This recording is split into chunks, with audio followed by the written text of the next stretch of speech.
आणि आता विधानसभेसाठी आपण बघतोय सगळेच पक्ष ॲक्शन मोडवर आहेत. शरद पवार गट सुद्धा ॲक्शन मोडवर आलेला आहे. आज शरद पवार गटाची सेलची बैठक आहे. जयंत पाटलांच्या उपस्थितीत तिथे खलबतं पार पडतील. सकाळी 10:30 वाजता ही बैठक होणार आहे. आपण बघतोय सगळेच पक्ष आता विधानसभेच्या तयारीला लागलेले आहेत आणि आज शरद पवार गटाची देखील बैठक.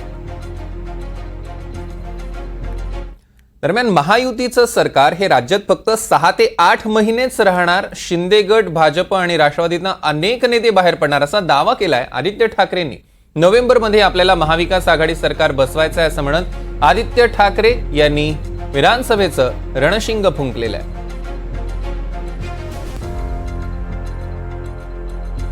आणि विधानसभेचं रणशिंग फुंकतानाच त्यांनी अनेक महत्त्वाचे आणि मोठे असे दावे केलेले आहेत.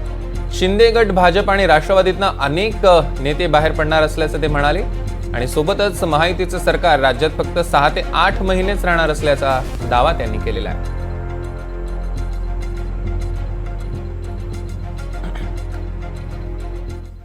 अनेक लोक या सत्तेतून बाहेर पडू इच्छितात आता, कारण आपण पाहिलं असेल मिंदे सरकारने जे वाटोळे केले महाराष्ट्राला, ज्यांना महाराष्ट्राबद्दल काही चिंता आहे त्याच्यातून बाहेर पडतील या सरकारमधून. ज्यांना लाज आहे की ह्या सरकारमध्ये जे काही घोळ झालेला आहे ते ह्याच सरकारमुळे झालेलं आहे ते बाहेर पडतील. एकंदर महाराष्ट्रप्रेमी लोक मिंदे गँगमधून, भाजपामधून आणि फुटलेल्या राष्ट्रवादीतून बाहेर पडतील.